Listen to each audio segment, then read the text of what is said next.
Blue Mountain Mystery, the Movie Storybook. It was a busy day at the Blue Mountain Quarry. The narrow gauge engines were working hard. Paxton, the green diesel, was waiting for Owen, the traction engine, to lower his trucks down the hill on a platform to be filled with slate. Paxton coupled up to his trucks, but when he began to pull away, a huge brick came loose from Blondin Bridge, high above the quarry. Then there was trouble. Bernice was steaming towards the bridge, pulling his heavy slate trucks. Bernice tried to stop, but it was too late. His trucks pushed him onto the bridge. He pumped his pistons like never before and raced to the other side, just as the bridge gave way. Bernice hurtled away down the track, biffing and bashing the walls on his way. Finally, he came to a stop. "Oh, I'm all right," he wheezed, though he was badly scratched. "But I could do with a fresh coat of paint." Paxton was less lucky. Some bricks had fallen on top of him, knocking him off the track. He would need urgent repairs. On Thomas's branch line, Thomas was having fun with his coaches, Annie and Clarabelle. Suddenly, they heard a strange sound. "Honk, honk!" Cinders and ashes. "What's that?" wondered Thomas, as a small red car lurched around the bend carrying the Fat Controller. "This is Winston, my new track inspection car," announced the Fat Controller. "Thomas, I have a special job for you. Paxton has been in an accident at the Blue Mountain Quarry. I've arranged with the Thin Controller for you to work in his place." Thomas whooshed down the track to the Blue Mountain Quarry. He loved to work with the narrow gauge engines. Thomas worked hard all day, shunting slate with his friends. As evening fell, he chuffed to Brenton Docks to deliver his trucks. And that night, he slept soundly at Tidmouth Sheds, while his narrow gauge friends slept in the quarry hills. The next morning, Thomas was shunting trucks in the quarry when he heard a rattle from inside a tunnel. A small green engine darted out, an engine Thomas had never seen before. "Hello, I'm Thomas," the blue engine peeped cheerfully. But the new engine didn't answer. He disappeared into another tunnel. "How strange," said Thomas. He puffed over to Sir Handel. "I've just seen a little green engine racing from one tunnel to another," said Thomas. "Who is he?" Well now," stammered Sir Handel stammered. It was probably a runaway truck, Thomas. There are lots of doors up here." And Sir Handel steamed away. Later, Thomas saw the little green engine dart out from behind a shed. "Please stop!" Thomas called out. "Who are you?" The engine didn't stop. Thomas couldn't follow him, as his wheels were too wide for the narrow gauge rails. Thomas puffed over to a junction as Rusty rolled up. "Rusty, do you know a little green engine?" Rusty turned red. I'm sure I think, it was a mountain goat," he babbled. "It wasn't a mountain goat," Thomas said. "It was an engine." "I'm afraid I can't help then," Rusty bustled, and he rolled quickly away. "No one wants to talk to me," huffed Thomas, and he puffed back down the track. Scarloey, the red engine, was on his way to the loading area, where the other narrow gauge engines were gathered. Thomas puffed after him, hoping to ask him about the little green engine. Suddenly, the little engine reappeared. He caught sight of Thomas and screeched to a startled halt. "Wait, little engine! Who are you?" asked Thomas. The little green engine stared at Thomas. Then he backed up into a tunnel. Thomas did not want to lose him again. He chased the engine round the quarry, but the little green engine was too fast for him. Bernice puffed along the track and accidentally blocked the little engine's path, making him back into another tunnel and out of sight. "Oh, I'm sorry, Luke," Phineas wheezed. Thomas stared. So so the engines did know who the little green engine was. As Scarlowy rolled up, Thomas asked, "Who is Luke? Why does he keep puffing away? Why will none of you talk to me about him?" "Luke is a friend, Thomas," Scarlowy said gravely. But you are our friend too. We trust you. What I am going to tell you, no one else must know. Once, long ago, Luke did something very bad. He thinks that if anyone finds him, he will be sent away from Sodor forever. That night, Thomas asked his friends at Tidmouth Sheds, "What do you all think is the worst thing an engine could do?" All the engines thought hard. Thomas reminded his friends of the time he had ignored a danger sign and fallen into a mine. "But it wasn't bad enough for me to be sent away from Sodor," sighed Thomas. Was anything that bad? He wondered. The next morning, the Blue Mountain Quarry was busy. Rocky was moving the stones from Blondon Bridge.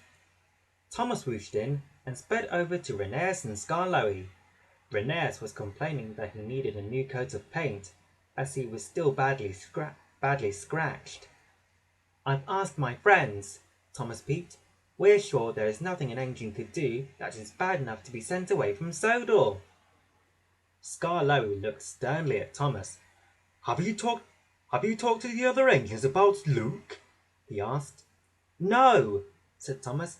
"I wouldn't do that. I'm trying to help Luke. I want to be his friend too." "Very well, Thomas," said Skarloey. "Puff along now." Skarloey reversed down the track to continue his work. He didn't notice Rocky behind him, swinging a load of stones across the track. "Rocky, watch out!" cried Thomas. "Skarloey, stop!" Skarloey braked just in time to miss Rocky's hook. "Oh, sorry, Skarloey. Oh, that was close," panted Rocky. "Fenders and fireboxes!" Skarloey steamed. "Thank you, Thomas. You saved me from losing my cab. You are a good friend." Thomas smiled. He was pleased that Skarloey could trust him. As Thomas worked, Luke puffed out of his tunnel and rolled up beside him. "Oh," Thomas said in surprise. "Hello, Luke." "Hello, Thomas," said Luke. "I'm sorry I hid from you. I didn't know you and I was scared. But now, well, I wonder, would you be my friend?" Thomas peeped proudly. "I'd like that very much," he said. Thomas and his new friend worked very well together. They were both really useful engines. Suddenly, the quarry echoed with the sound of a horn. "Honk! Honk!" It startled Luke, who darted out of sight again. Winston whizzed around the bend, this time carrying both the Fat Controller and the Thin Controller. Winston screeched to a halt beside Thomas. "I have news for you. Paxton is now fixed," said the Fat Controller. "Thank you for all your hard work, Thomas," said the Thin Controller. "Paxton will now take over again." With that, the Fat Controller pressed down on the throttle, and Winston roared away. Thomas chopped over to Luke's tunnel to say goodbye. "You don't have to hide from me," he said gently. "We're friends now." The little engine steamed slowly out. "Why do you keep hiding, Luke?" asked Thomas. "Skarloey told me that you're scared you'll be sent away from Sodor. But I'm sure you won't be." Luke looked worried. "But Thomas, I did something very bad," he said. "I've done bad things too," said Thomas. "And I'm still here." Luke laughed a little. "I'll tell you what I did, Thomas," said Luke, "but no one else must know." Luke took a breath and told Thomas his story. A long time ago, I was sent to Sodor to work at the Blue Mountain Quarry. My boiler bubbled my boiler bubbled. It was my dream to work on Sodor. There was a yellow engine on the boat. He came from far away, and he spoke a different language, a language I couldn't understand. A storm was coming in. The sea was rough, but I was happy. I could see Sodor. I couldn't wait to be lifted onto the rails. At random docks, there was hustle and bustle. Cranes clanked, dockmen shouted. The men wanted to lift the yellow engine off, but I wanted to be the first off the boat. The dockmen agreed, and I was happy.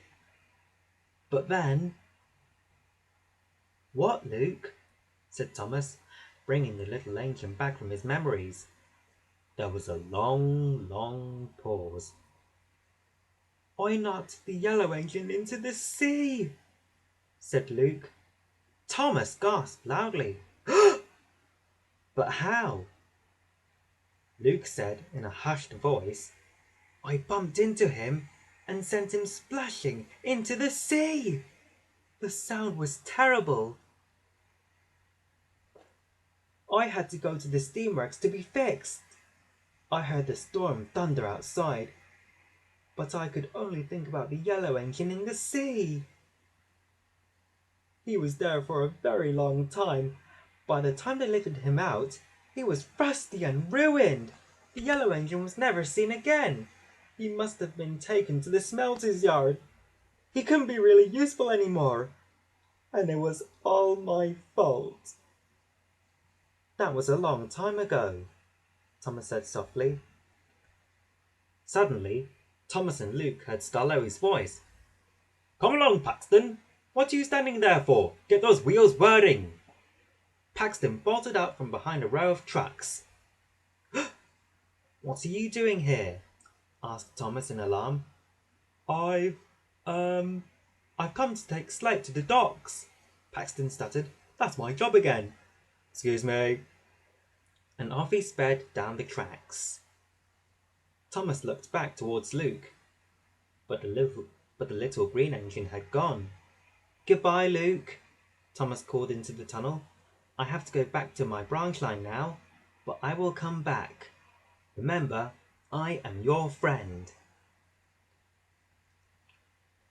The next day, Thomas asked Toby to work on his branch line while he set out to find the yellow engine. At the diesel works, Thomas discovered plenty of engine parts, but none of them were yellow. But as Thomas rolled out onto the forecourt, he heard something that made his boiler run cold. Paxton was telling Diesel all about Luke. "And that's when Luke knocked the yellow engine into the sea," said Paxton. "The yellow engine was never seen again." "We don't want an engine like that on our island," said Diesel. "He can knock any of us into the sea." "We'll tell the Pack Controller, who will tell the Thing Controller. Together they'll send Luke away forever." Thomas didn't want to hear another word. He thundered off down the track. Paxton and Diesel saw Thomas leave. "We have to hurry to the quarry, Paxton," said Diesel. Thomas is a tricky tank engine. Whatever he's doing, we must find out." As Thomas whooshed down the track, an idea flew into his funnel.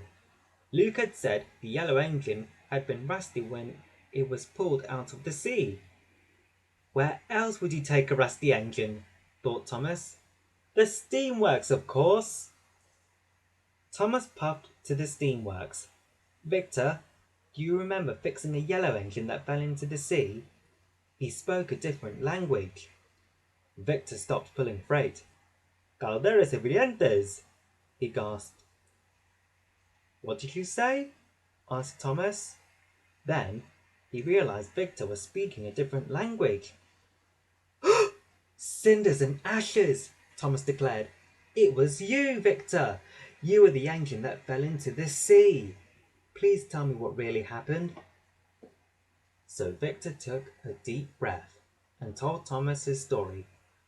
It matched Luke's story up until the part when the storm gathered over the ship. With one big wave, said Victor, the chains holding my wheels broke. I was no longer held to the deck. I was in danger.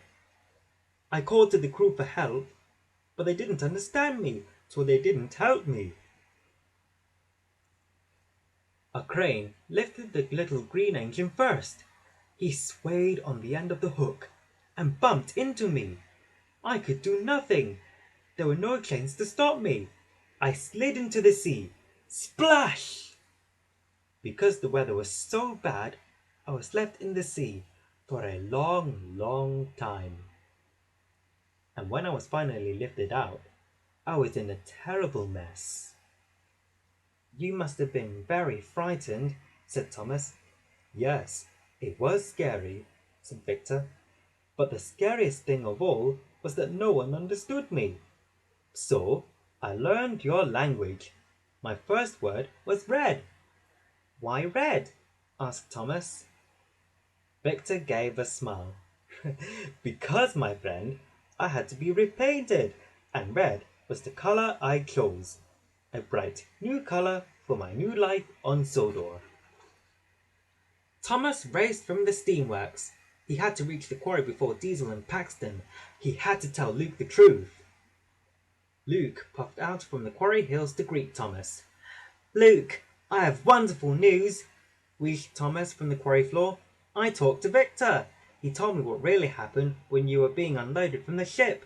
He said, Skarloey interrupted him. We told you not to talk to the other engines, he scolded. All the engines were cross, even Luke. We thought you were our friend, Thomas, they said together. But you're not. Diesel's horn echoed around the quarry. The engine stopped and stared as he oiled up by Thomas, with Paxton close behind him. Diesel looked up and saw Luke at the top of a hill. Are you the engine that pushes other engines into the sea? Diesel scorned. I've heard all about you. The engines moved away from Thomas. Don't listen to Diesel, Thomas cried. Let me explain. But Thomas knew that his friends thought he had let them down. He felt terrible. Thomas puffed to the foot of the hill and begged Rocky to lift him onto Owen's platform so he could reach Luke and talk to him. Owen started to pull Thomas slowly up the hill. All the time, Diesel shouted up at Luke, Thomas can't help you. What you did was bad. You'll have to leave the island. Luke believed what Diesel said. He backed up as Thomas rose towards him. Don't listen to him, Luke, Thomas shouted. I know what happened. You didn't do anything wrong. When Thomas reached the top of the incline, he shot off the platform to chase after Luke. Then there was trouble. Thomas had forgotten that his wheels were too wide for the narrow gauge rails. Thomas tried to back up, but his wheels wouldn't grip. He slipped and slid forward until he was hanging over the edge of the cliff.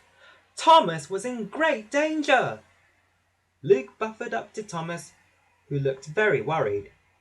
But the little engine smiled kindly. I'll pull you back. I can do this. I'm your friend, said Luke. He coupled up to Thomas and pulled with all his might. Hold on, Thomas, he said, and he heaved Thomas back from the edge of the cliff.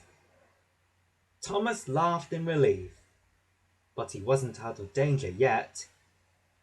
Luke helped him onto Owen's platform, but Luke slipped and slid onto the platform too. It groaned under the weight of the two engines, gave way, and hurtled towards the quarry floor. Owen tugged at the winch in panic to slow down the platform. and it finally bounced to a stop on a lower level of the quarry. All the engines whistled and cheered, glad that the two friends were safe. Nobody noticed that Paxton had disappeared.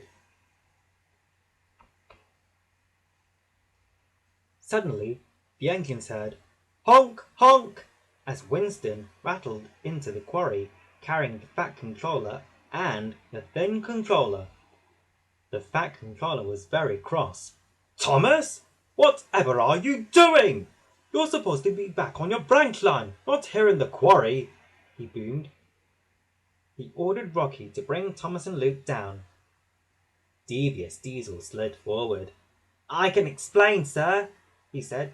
That little green engine there is called Luke. He's a bad engine. He knocked a yellow engine into the sea. Thomas has been hiding him here. Thomas had no time to explain to the Fat Controller as Paxton shunted Victor into the quarry on a flatbed. I have come to meet an engine I have not seen for a long time. His name is Luke, said Victor. You didn't push me, Luke. I slipped off the boat. It was an accident. It can't be you, Luke said, staring at Victor. You're not yellow, and you don't speak a different language. Victor laughed. Buenos dias, Luke. Me llamo Victor, he said. Luke gasped. I was yellow, said Victor, but I was painted red when the Fat Controller had me repaired. For the first time in a long time, Luke was happy. He was grateful to Thomas for finding out the truth. Thomas is my hero, he told the Fat Controller, and he's my friend.